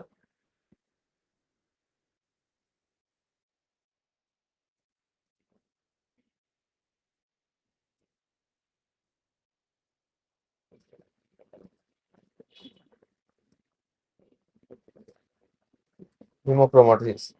ইয়েস, রাইট অ্যান্সার হচ্ছে হিমোক্রোমাটোসিস। তাহলে মিডল এজড পেশেন্ট যদি অ্যাবনর্মাল লিভার ফাংশন টেস্ট থাকে, স্কিন পিগমেন্টেশন থাকে, এন্ডোক্রাইন প্রবলেম, এর সাথে যদি ডায়াবেটিস থাকে, তাহলে পলিউরিয়া পলিডিপসিয়া এখানে হইতেছে ডায়াবেটিসের কারণে। আর হিপ জয়েন্ট এবং নি জয়েন্ট পেন হচ্ছে সিডো গাউটের কারণে। তাহলে সিডো গাউটের একটা ইম্পর্টেন্ট রিস্ক ফ্যাক্টর হচ্ছে হিমোক্রোমাটোসিস। আমরা সিডো গাউট পড়ার সময় কিন্তু বলছিলাম যে সিডো গাউটের বেশ কয়েকটা কমন কজ আছে, কিন্তু রিয়াল কজ যেগুলা হাইপোম্যাগনেসিমিয়া, হাইপোফসফেটেমিয়া, তারপর হচ্ছে হিমোক্রোমাটোসিস, উইলসন ডিজিজ, এগুলো নিয়ে সিনারিও বেশি দেয়। তাহলে এখানে ডায়াগনোস আছে হিমোক্রোমাটোসিস। তাহলে আমরা ইনভেস্টিগেশন কি করবো ডায়াগনোস করার জন্য? Transferrin saturation. তাহলে আমরা ডায়াগনোস করবো ট্রান্সমিট স্যাচুরেশন দিয়ে। হিমোক্রোমাটোসিস পরীক্ষার জন্য খুবই খুবই ইম্পর্টেন্ট। আমরা হিপোটোলজিতেও ডিসকাস করছি, যেখানে হেমোটোলজিতে আসার পর আমরা আবার দিছি একই কারণে, কারণ হিমোক্রোমাটোসিস কোশ্চেন থাকে মোটামুটি পরীক্ষায়। Which one of the following is the most likely diagnosis? A 60-year-old man presented hemoglobin 18 gram per deciliter. raised serum vitamin B12 level, pruritus, neutropenia, thrombocytosis, splenomegaly। তাহলে পেশেন্টের হিমোগ্লোবিন বেশি, ডাব্লিউবিসি বেশি, platelet বেশি, আর কম শ্রেণীর মধ্যে আছে প্লুরাইটাস। ডায়াগনোসিস কি হবে এটা? পলিসাইথেমিয়া রুব্রাভেরা। পলিসাইথেমিয়া রুব্রাভেরা। তাহলে এখানে একটা কোশ্চেন হচ্ছে, এটা সেকেন্ডারি পলিসাইথেমিয়া না কেন? এই দুটোর মধ্যে পরীক্ষা কম্পিটিশন আসবে, হিমোক্রোমাটোসিস, টিটিপি, ভন লিব্যান্ড এগুলোর মধ্যে কম্পিটিশন হবে না। পরীক্ষায় অ্যান্সার করতে গেলে তখন কনফিউশন হবে পলিসাইথেমিয়া দিব নাকি সেকেন্ডারি পলিসাইথেমিয়া দিব।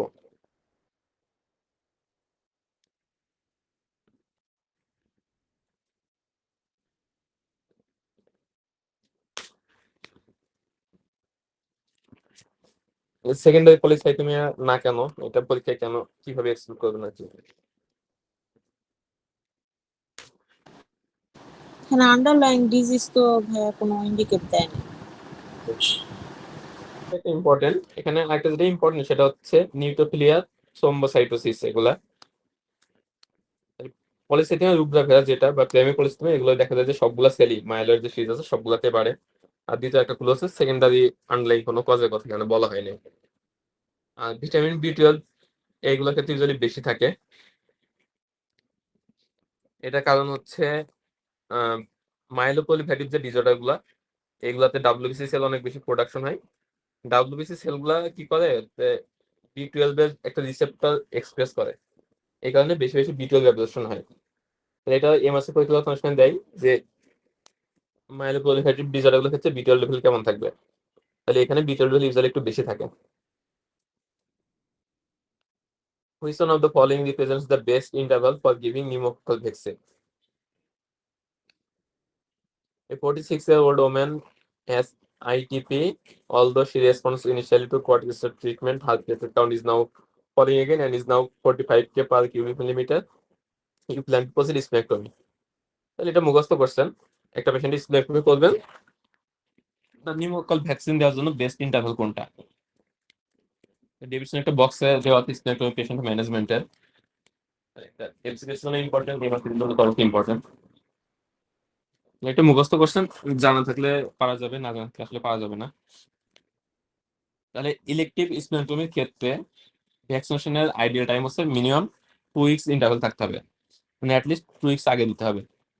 আর যদি ইমার্জেন্সি স্প্লেক্টমি করি তাহলে সেক্ষেত্রে স্প্লেক্টমি পরে সম্ভবত 2 সপ্তাহ পরে দিই। তাহলে এই পেশেন্টের ক্ষেত্রে আমাদের হচ্ছে মিনিমাম 2 সপ্তাহ আগে দিতে হবে। তাহলে এখানে যদি অপশনগুলো দেখি, 1 মান্থ আফটার এটা বাদ, 1 উইক আফটার এটাও বাদ, পেরি অপারেটিভ এটা বাদ।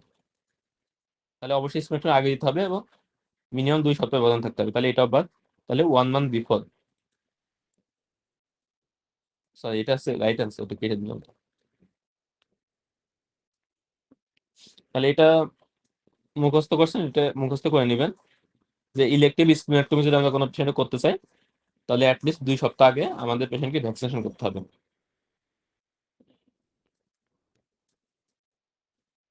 What is the next invasion to confirm most likely diagnosis?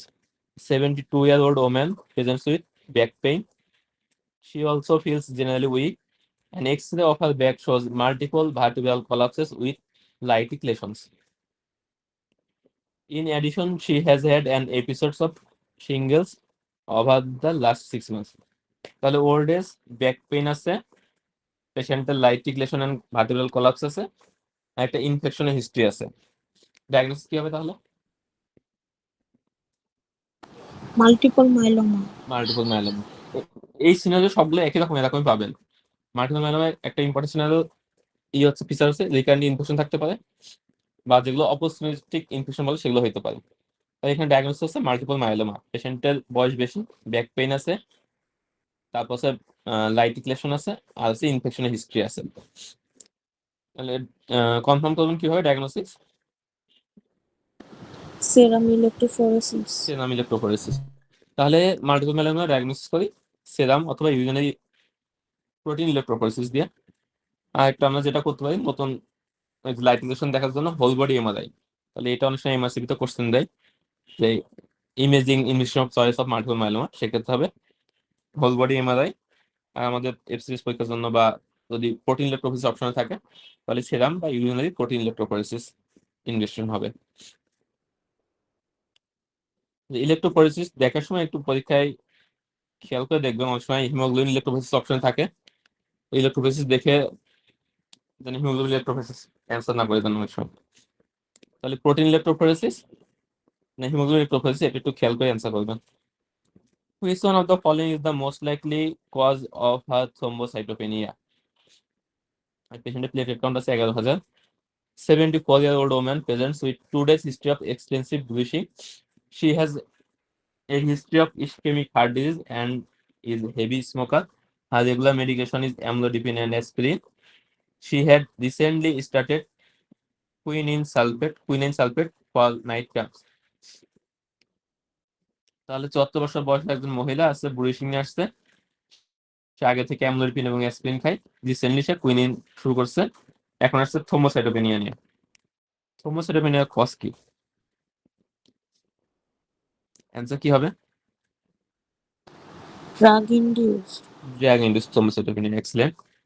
তাহলে আমরা এর আগে এসবি সলভ করার সময় বলছিলাম কোন সিনারিওতে যদি রিসেন্ট ড্রাগ হিস্ট্রি থাকে বা হসপিটাল অ্যাডমিশনের হিস্ট্রি থাকে বা সাইকিয়াট্রিক প্রবলেম থাকে অথবা ফ্যামিলি হিস্ট্রিতে কারো ডিজিজ আছে, এই ধরনের ক্লু থাকে, তাহলে মোস্ট লাইকলি কজ হবে ড্রাগ ইনডিউসড। ডেভিডসন এই সেম টাইপের একটা কোশ্চেন কিন্তু এবার এফসিএস পাঠানো আসছে জানুয়ারি 25-এ। তাহলে ডেভিডসনের থ্রোম্বোসাইটোপেনিয়া একটা বক্স আছে, সেখানে 3টা ড্রাগস নাম আছে। কি কি ড্রাগ আছে বলতে পারবেন তো? থ্রোম্বোসাইটোপেনিয়ার কজ অনেক ড্রাগ আছে যেগুলো থ্রোম্বোসাইটোপেনিয়া করতে পারে, মধ্যে ডেভিডসনের মনে হয় 3টা আছে।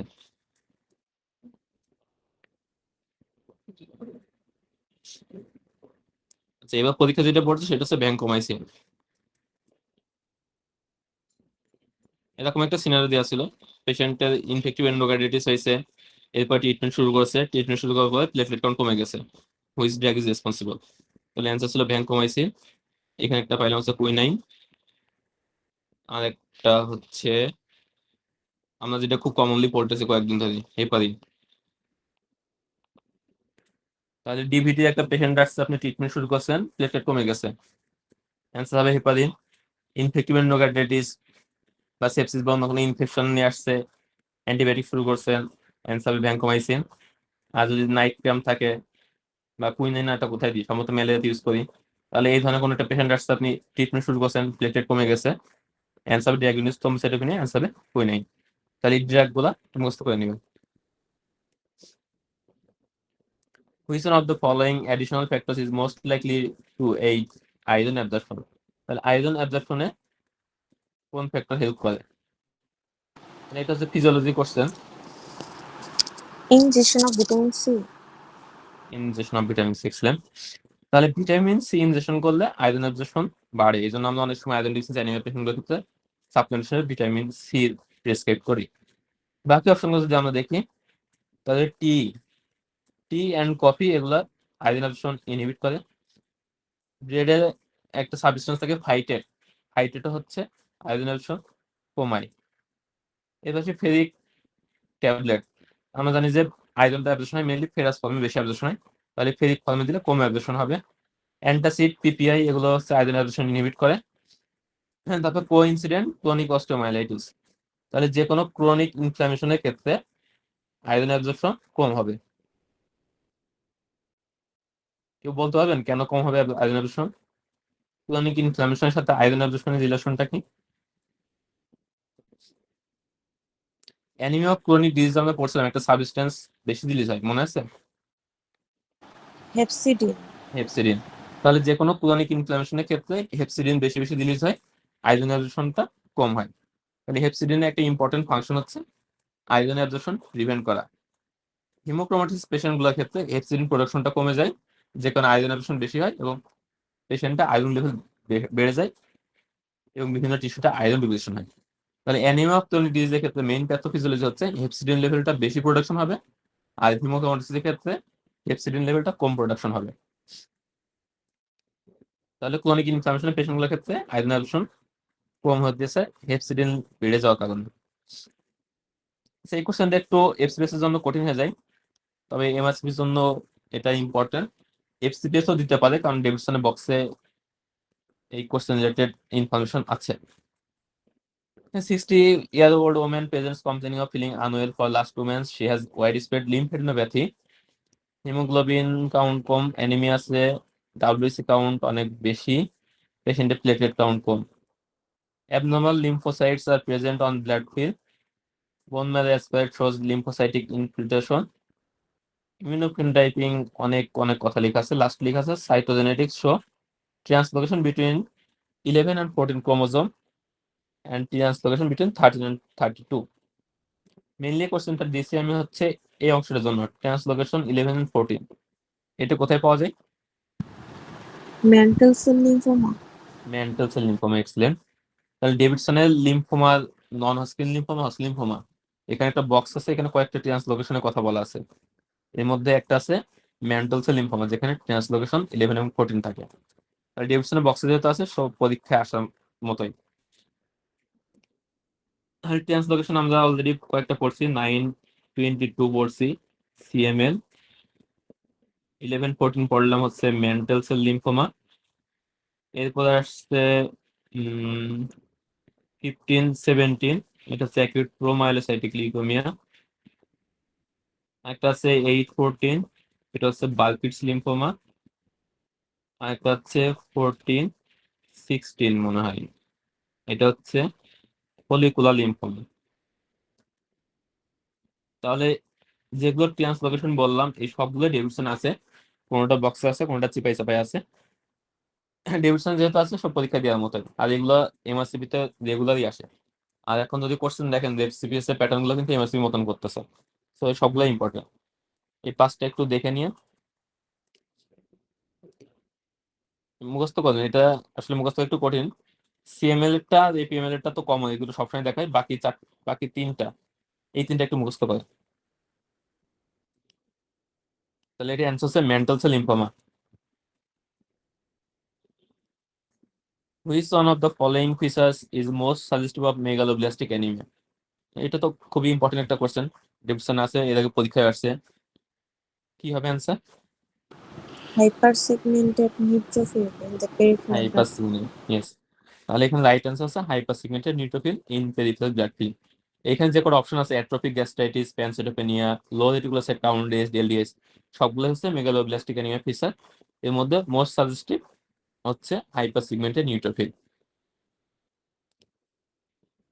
তাহলে বিটিওর ডেফিসিয়েন্সি বা মেগালোব্লাস্টিক অ্যানিমিয়ার ক্ষেত্রে যদি বলে মোস্ট সাজেস্টিভ বা মোস্ট স্পেসিফিক ফিচার কোনটা, অ্যান্সার হবে হাইপারসিগমেন্টেড নিউট্রোফিল।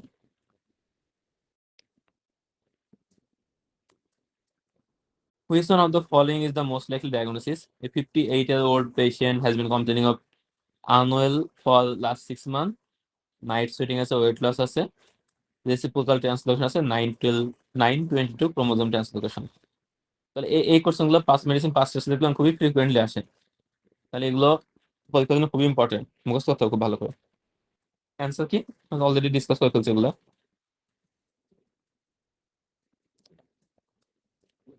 922 হচ্ছে CML. A 28-year-old patient is undergoing a dental extraction. He has mild hemophilia A with factor 8 activity of around 5%. He has been given desmopressin prophylaxis. What is the mode of action of desmopressin?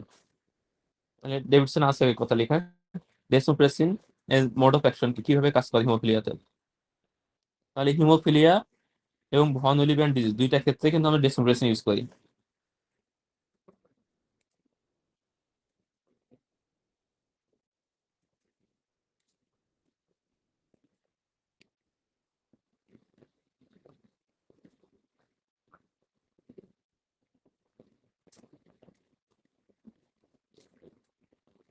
আরেকটা use করছে diabetes insipidus use করতে পারি, increase production of factor 8। Partial answer হয়ে গেছে। আচ্ছা, আমরা বললাম কি হিমোফিলিয়া এবং ভন উইলিয়াম দুইটাতে ইউজ করতে পারি, তাহলে ফ্যাক্টর 8 যদি বাড়াই তাহলে সেক্ষেত্রে হিমোফিলিয়াতে ইউজ করতে পারবো, ভন উইলিয়ামটা তো খুব একটা কাজে লাগবে না সেক্ষেত্রে। তাহলে ডেসোপ্রেসিন দুইটাই প্রোডাকশন বাড়ায়, রিলিজ স্টোরড ভন উইলিয়াম ফ্যাক্টর এন্ড ফ্যাক্টর 8, যে কারণে ভন লিভার ডিজিজ এবং হিমোফিলিয়া এ দুইটাতে আমরা ডেসমোপ্রেসিন ইউজ করতে পারি। ডেসমোপ্রেসিন হচ্ছে একটা synthetic ADH. Anti diabetic hormone বা ভ্যাসোপ্রেসিন যেটা আমরা বলি। তাহলে এডিএস ডেফিসিয়েন্সি বা ডায়াবেটিস ইনসিপিটাসও আমরা ডেসমোপ্রেসিন ইউজ করতে পারি। এডিএস এর ফাংশন কি? এডিএস কি করে আমাদের বডিতে?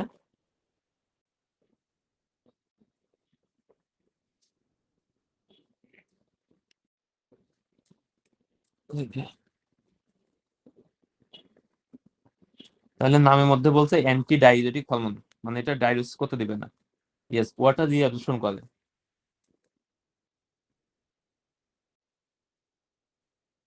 তাহলে কোনো পেশেন্টে যদি আমরা ডেসমোপ্রেসিন দিই, সেক্ষেত্রে যদি ডোজ বেশি হয়ে যায়, সেক্ষেত্রে কি হবে?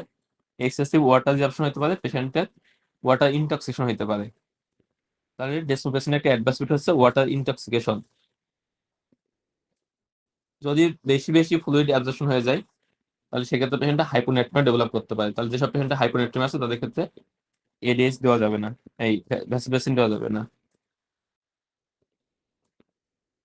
ওকে, দেন হচ্ছে, আচ্ছা এটা তো আমরা পড়ছি, কয়টা আসছে করছে। Which one of the following is the most likely diagnosis? A 40-year-old patient has been complaining of headache, weakness, dizziness, and pruritus for last 2 months. He has also noticed 2 kg weight loss. Gout was diagnosed some 6 months earlier. On examination, he is cyanosis, hepatosplenomegaly, blood pressure 170 by 100 millimeter mercury.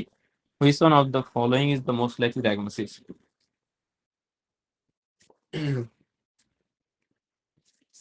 তাহলে পেশেন্টের headache, weakness, dizziness আছে, এগুলো হচ্ছে hyper ভিসকোসিটির feature হিসেবে আসছে এখানে। পেশেন্টের প্লুরাইটাস আছে, গাউট আছে, এক্সামিনেশন করে সাইনাস পাওয়া গেছে, অর্গানোমেগালি আছে, হাইপার টেনশন আছে। ডায়াগনোসিস কি হবে? পলিসাইথেমিয়া। Polycythaemia vera, excellent. তাহলে পলিসাইথেমিয়া পেশেন্ট হাইপার ভিসকোসিটি নিয়ে প্রেজেন্ট করতে পারে। এখানে যেহেতু আরবিসি কাউন্ট অনেক বেশি থাকে এবং এটা myeloproliferative disorder, so patient uric acid production বিষয়ে পেশেন্ট গাউট নিয়ে প্রেজেন্ট করতে পারে। আর মাইলোপ্রলিফেরেটিভ ডিসঅর্ডার গুলো আমরা জানি হেপাটোস্প্লেনোমেগালি থাকতে পারে। পলিসাইথেমিয়া একটা ক্যারেক্টারিস্টিক ফিচার হচ্ছে পেশেন্টগুলো প্লুরাইটাস থাকে। আর সাইনাস কেন থাকে? এখানে তো হিমোগ্লোবিন বেশি, আরবিসি কাউন্ট বেশি। তারপরে সাইনাস থাকার কারণ হচ্ছে হাইপার ভিসকোসিটি। এখানে যেহেতু সেলগুলো অনেক বেশি থাকে, সেখানে হাইপার ভিসকোসিটি ডেভেলপ করে এবং যে হিমোগ্লোবিন গুলো আছে বা আরবিসি গুলো আছে, এগুলো প্রপারলি টিস্যুতে প্রপারলি অক্সিজেন সাপ্লাই দিতে পারে না। এই কারণে পেশেন্ট গুলোর সাইনাস থাকতে পারে। আর পলিসাইথেমিয়া পেশেন্ট গুলোর ক্ষেত্রে হাইপার টেনশন এবং থ্রোম্বোএমবোলিক ম্যানিফেস্টেশনও থাকতে পারে। তাহলে ডায়াগনোসিস হচ্ছে পলিসাইথেমিয়া ভেরা।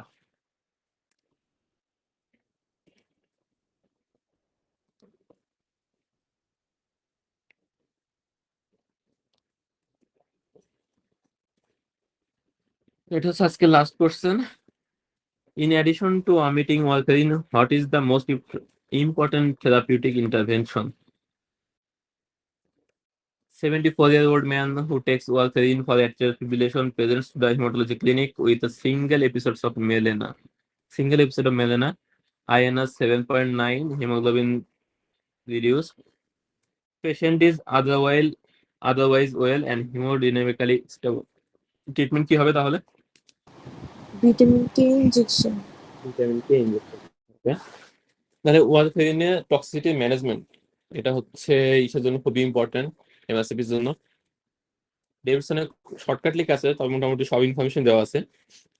যদি কোনো পেশেন্টের ওয়ারফেরিন খাওয়ার পরে মেজর ব্লিডিং হয়, যেমন ইন্ট্রাক্রেনাল ব্লিডিং বা রেট্রোপেরিটোনিয়াল হেমোরহেজ, সেক্ষেত্রে আমাদের ট্রিটমেন্ট অফ চয়েস হবে প্রথমবিন কমপ্লেক্স কনসেন্ট্রেট, পিসিসি। ফার্স্ট হচ্ছে আমরা ওয়ারফেরিন বন্ধ করবো, দেন হচ্ছে প্রথমবিন কমপ্লেক্স কনসেন্ট্রেট দেবো। এটা হচ্ছে ট্রিটমেন্ট অফ চয়েস। যদি এটা অ্যাভেলেবল না থাকে, সেক্ষেত্রে আমরা ফ্রেশ ফ্রোজেন প্লাজমা দিব। এরপরে কি দেবো? Injection vitamin K high dose. এটা হচ্ছে মেজর ব্লিডিং এর ক্ষেত্রে।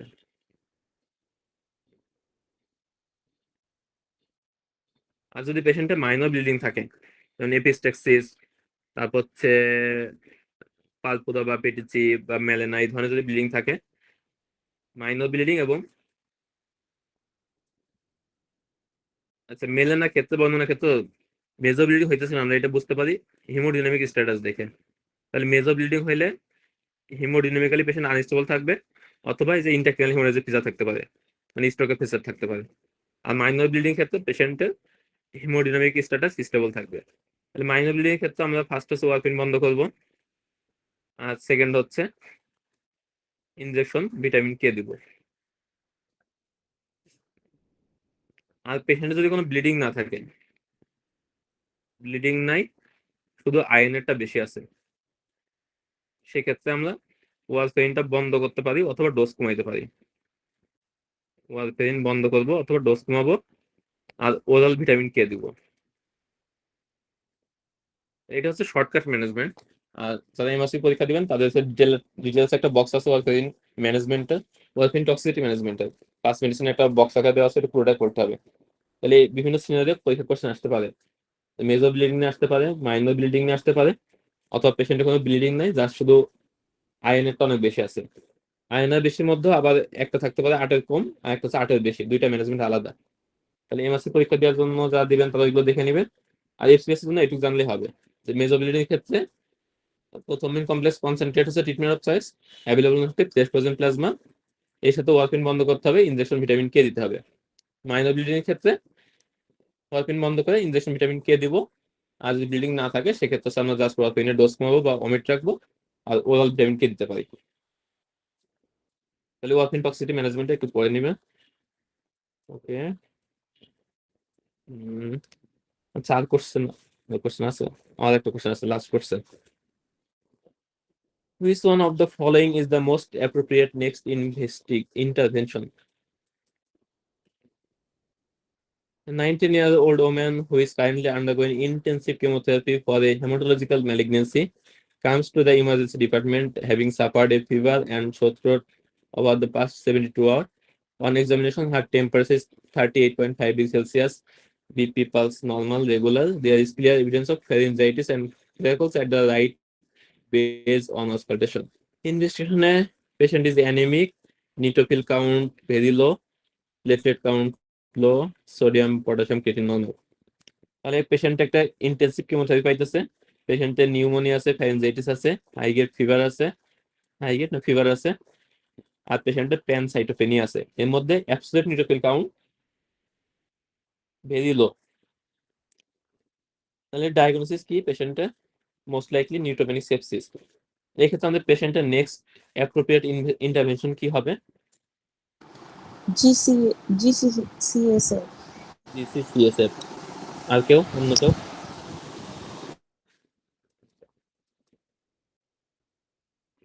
তাহলে অপশন আছে ক্লোজ অবজারভেশন, তারপর আছে গ্রানুলোসাইট কলোনি স্টিমুলেটিং ফ্যাক্টর বা GCSF, IV antibiotics, packed red cell, platelet.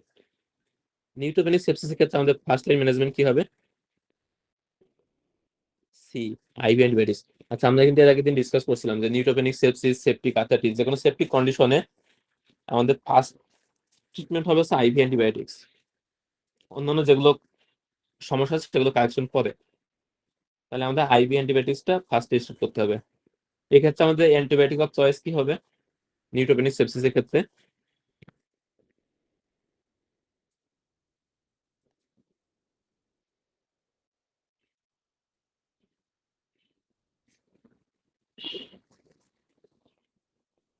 মানে নিউট্রোপেনিক সেপসিসের ক্ষেত্রে আমাদের অ্যান্টিবায়োটিক অফ চয়েস হচ্ছে পাইপ্রাসিলিন টেজোব্যাক্টম কম্বিনেশন। আর এটা জাস্ট এটুকু জানলে হবে। আর যারা ইমার্সিভ পরীক্ষা দিবেন তাদেরকে তার একটু জানা লাগবে। সেটা হচ্ছে পেশেন্টের নিউট্রোপেনিক সেপসিস আমি পাইপ্রাসিলিন টেজোব্যাক্টম কম্বিনেশন দিলাম, যদি এরপর রেসপন্স না করে তাহলে সেক্ষেত্রে কি করবো? কয়েকটা রকমের গাইডলাইন আছে, কিছু কিছু ক্ষেত্রে বলা আছে আমরা আইভি মেজোপেনাম ইউজ করবো এরপরে, অথবা জেন্টামাইসিন অ্যাড করতে পারি। আর যদি 48 থেকে 72 ঘন্টার মধ্যে যদি রেসপন্স না করে তাহলে অ্যান্টি ফাঙ্গাল অ্যাড করবো। যদি অ্যান্টি ফাঙ্গাল অপশন না থাকে সেক্ষেত্রে থাকবে হচ্ছে যে ফাঙ্গাল ইনফেকশনের জন্য টেস্ট করবো। তাহলে প্রথমে পাইপ্রাসিলিন টেজোব্যাক্টম দিলাম, নেক্সট হচ্ছে আমরা জেন্টামাইসিন বা হচ্ছে মেজোপেনাম অ্যাড করতে পারি, অথবা হচ্ছে যদি 48 থেকে 72 ঘন্টার মধ্যে রেসপন্স না করে তাহলে অ্যান্টি ফাঙ্গাল ড্রাগ অ্যাড করতে হবে, সিস্টেমিক অ্যান্টি ফাঙ্গাল। আর এফসিএস পরীক্ষার জন্য শুধু এটা জানলে হবে যে নিউট্রোপেনিক সেপসিসের ক্ষেত্রে ফার্স্ট লাইন হচ্ছে আইভি অ্যান্টিবায়োটিক্স, এবং treatment of antibiotic of choice আছে পাইপ্রাসিলিন টেজোব্যাক্টম কম্বিনেশন। আচ্ছা, এটাই কোশ্চেন শেষ, আজকে আর কোশ্চেন নাই। তাহলে যেগুলো আমরা ডিসকাস করলাম এগুলো একটু পড়ে নিয়েন, আর কাল যদি কোনো কোশ্চেন থাকে তাহলে জিজ্ঞাসা করতে পারেন আজকে টপিকস গুলোর মধ্যে।